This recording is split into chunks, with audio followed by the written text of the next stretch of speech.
हारा मैच कैसे जीत गई एमआई? हारा मैच कैसे जीती एमआई? 3 गेंद की हर तस्वीर आई, जिसने फंसाया उसी ने आखिर में एमआई को बचाया। तो मुंबई इंडियंस ने दिल्ली कैपिटल्स के खिलाफ एक रोमांचक मुकाबला जीत लिया। दिल्ली कैपिटल्स को आखिरी 2 ओवर में जीतने के लिए सिर्फ और सिर्फ 23 रन चाहिए थे और ऐसा लग रहा था कि दिल्ली कैपिटल इस मैच को आसानी से जीत जाएगी। और 19वें ओवर की 2 गेंदों पर 2 चौके आने के बाद तो सिर्फ 15 रन चाहिए थे, लेकिन उसके बाद क्या हुआ 3 गेंदों में और कैसे एमआई ने इस मैच को जीता, आपको बताते हैं। तो देखिए, 19वें ओवर में हुआ जोरदार धमाका। 2 ओवर बचे थे, लेकिन ये पूरा मुकाबला 19वें ओवर में सिमट गया। पहले 19वें ओवर में डीसी ऊपर गई, फिर 0 हो गई। कैसे, बताते हैं।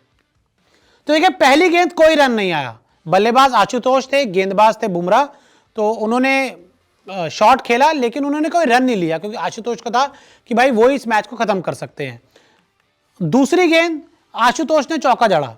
जसप्रीत बुमराह की गेंद पर आशुतोष शर्मा ने शानदार शॉट खेला और उनको एक शानदार चौका मिल गया।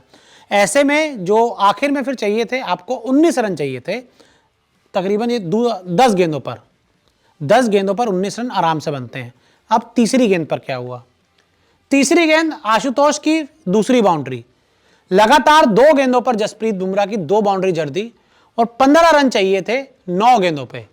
15 रन सिर्फ 9 गेंदे, मतलब सिर्फ 15 रन और 9 गेंदे।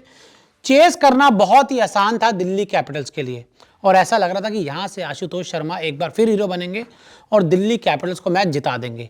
लेकिन तब आता है ट्विस्ट। क्या होता है? चौथी गेंद आशुतोष हुए रन आउट। अब आशुतोष के ऊपर इतना प्रेशर आ चुका था कि उनको पता था कि भाई या तो मैं बड़े शॉट्स मारूंगा या तो डबल लूंगा, तभी मैच जीतेंगे, क्योंकि सामने वाले पे मैं भरोसा नहीं कर सकता। तो उन्होंने शॉट खेला, पहला रन आसानी से लिया। दूसरी गेंद पर जब वो वापस लौट कर आए तो उनकी जो किलिया थी वो विकेट कीपर ने उड़ा दी। और पहली बार तो देखने में लगा शायद वो पहुंच गए, लेकिन जब रिप्ले सामने आया तो साफ हुआ कि आशुतोष रन आउट हो गए हैं और यहां पर बुरी तरह से फंस गई दिल्ली कैपिटल। अब 8 गेंदों में अभी भी उनको चाहिए थे जीतने के लिए ठीक ठाक 15 रन, लेकिन वो 15 रन बनते कैसे? नहीं, 14 रन, क्योंकि 1 रन तो सिंगल से ले लिया ना, लेकिन वहां वो फंस गए। अब आगे बढ़ते हैं। 5वीं गेंद कुलदीप यादव आए बैटिंग करने के लिए और हमारे कुलदीप भैया ने गेंदबाजी तो बहुत अच्छी की, गेंदबाजी में बहुत शानदार परफॉर्मेंस किया, लेकिन ये भी रन आउट हो गए।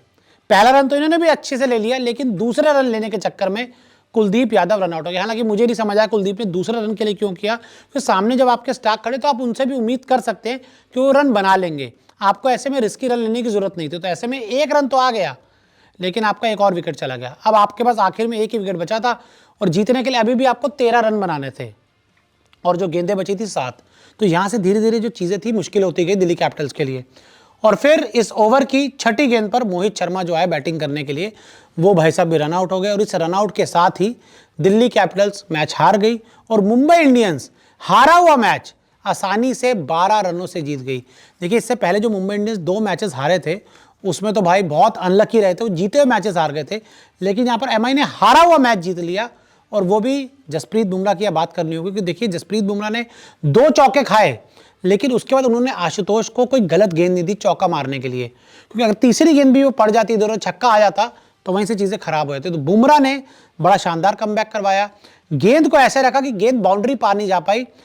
ये जरूर था कि डबल्स के लिए गेंद गई, लेकिन जब भी वो डबल भागे वो बेचारे रन आउट हो गए। तो ऐसे में जिसने फंसाया, यानी कि बुमराह ने 2 चौके देकर जो फंसाया, आखिर में उसी ने बचाया मुंबई को और हारा हुआ मैच मुंबई इंडियंस को जिताया। और यहां से मुझे लगता है कि मुंबई इंडियंस एक शानदार कमबैक कर सकती है, जोरदार कमबैक कर सकती है और इस बार अब मुंबई खूंखार भी हो सकती है। तो क्या कहेंगे मुंबई इंडियंस की इस चमत्कारी जीत पर, हमें कमेंट करके जरूर बताएं।